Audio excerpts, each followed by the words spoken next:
Alhamdulillahi Rabbil Alamin, wassalatu wassalamu ala ashrafil mursalin Muhammadin sallallahu alaihi wasallam. Aywa ambal maslamaw anana dairatu sakina kono, madrasatu sakina ablomba kono. Alhamdulillahi anu sodiyane an fari foleni anye tile bi konondo ani konondo anyo di jamana marabama oka kelenta oni farasi che. Alhamdulillah adon ka se bima jatemeno bala ka ke ko chama bala ka ke ya o kontorandi u amina o to ke ko fe nala sonama ko be niveau jimena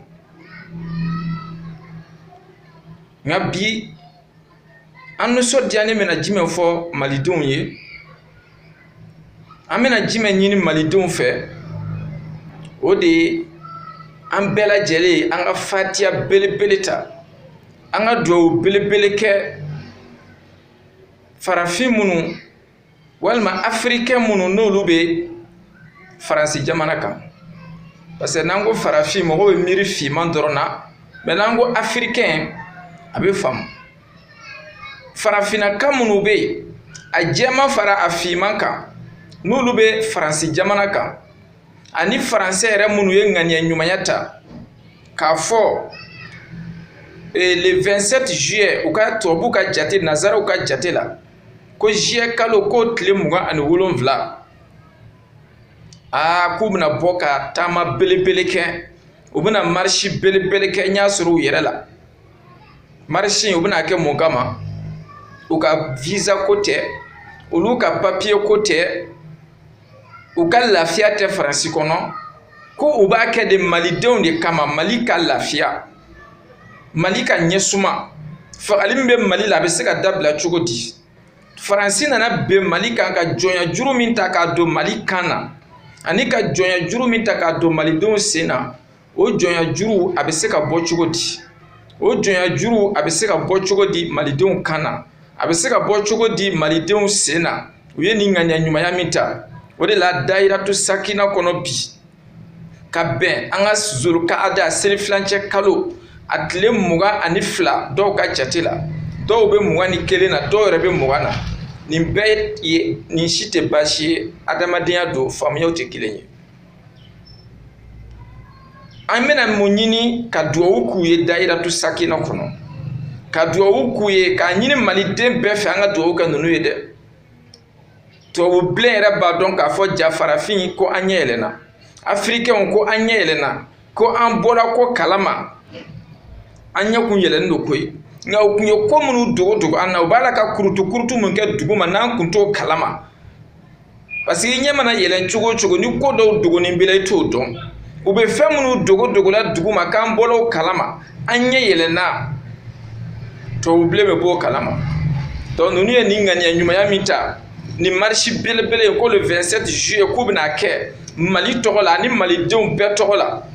ani farafina be togola sabu ni farafina dugu kelen kunya dimi farafina bede kunya dimi ni farafina dugu kelen banana farafina bede banana uyo de yira uye Union africaine de yira ceux qui ont décidé de marcher le 27 juillet les Africains de la France, nous les félicitons,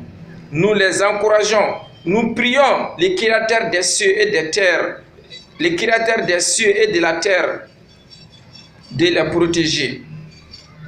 de leur accorder une bonne chance, de leur accorder la réussite dans tout ce qu'ils font dans leur vie. Ola amboufo ka nyina ala fe ala ku deme ala ku kolosi ni marchin kono marchin ala ka ku bolo kuna wole ala ka ku bolo wasai ube marchin ke ka degun tula o degun ala ka ban uba ke ka toro tula toro ala ka wuli ka boy uye nganya nyuma ata ka mali segere marchin ama nyina ala fa kanye akelu sago yo ala ku deme ayere maku sago yo ala ku deme faransi dese ka abarka ban ame do ku yo kosebe dante foli mina ka wali nyuma don dante wali nyuma don mina uye sira nyuma deta we ngana nyuma deta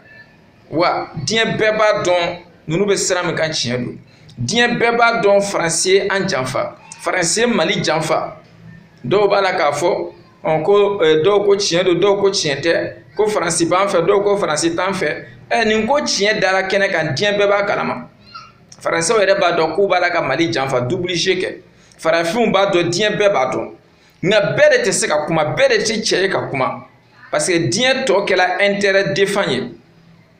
adamadenw ka kuma tɔ tɛ an ka tiɲɛ dɛmɛ bilen a tɔ ye de n ka intérêt bɛ fan min b'o défendi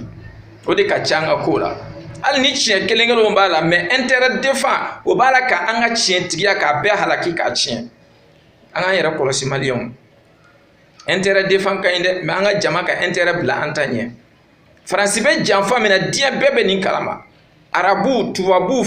chinois asiatique diɲɛ continent bɛɛ b'a dɔn ko faransi bɛ ko min na Mali kɔnɔ maliden bɛɛ fana b'a dɔn nka bɛɛ de tɛ se ka kuma minnu bɛ kuma na an b'u fo an tulo bɛ bɛɛ mankan na mais bɛɛ tɛ se ka kuma an b'a kalama bɛɛ tɛ se ka kuma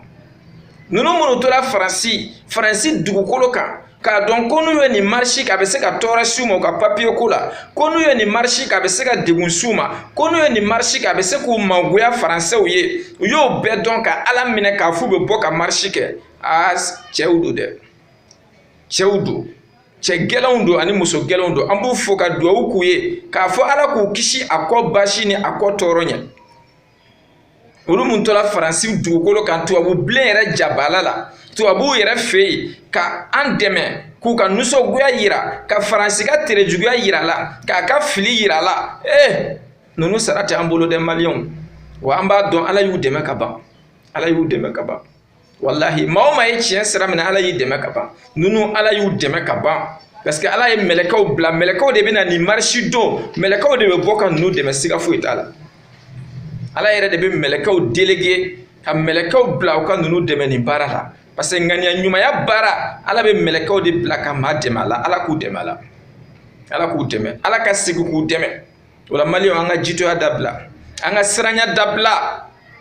an ka kɛ cɛ ye ten sa n'an wulila k'an bɔra Biton Kulubali la an bɔra Damɔzɔn Jara la an bɔra Cɛba Tarawele la an bɔra nin na an bɔra Samori Ture la bɛɛ de b'a la an bɔra Cɛbaw la an bɔra Sunjata Keyita la mais munna an tɛ se ka kɛ cɛ ye de munna an tɛ se ka kɛ cɛ ye Ala ni jitoya fɛ an dɛsɛlen don ka tiɲɛ fɔ n'i y'a ye sɔsɔli b'a la dɔw b'a fɔ faransi sen b'a la faransi sen t'a la dɔw wɛrɛ tɛ o sinon bɛɛ bɛ nin tiɲɛ dɔn mais bɛɛ de sirannen don ka tiɲɛ fɔ caman de siralen don Choguel Kokala Maïga an b'a fɔ ka dugawu belebele k'a ye an tɛ politiki maa ye an tɛ politicien dɔn mais ni min ye min kɛ an b'a fɔ a ka cɛsiri la a ye tiɲɛ fɔ k'a yira faransi b'a la k'an janfa bɛɛ y'a mɛn Dr Omar Marko an b'a fɔ ka dugawu belebeleba k'a ye a ka nin tiɲɛ sira kan n m'a fɔ ka politiki ko sira dɛ u ka nin tiɲɛ sira kan i y'a faamu a b'o cogoya la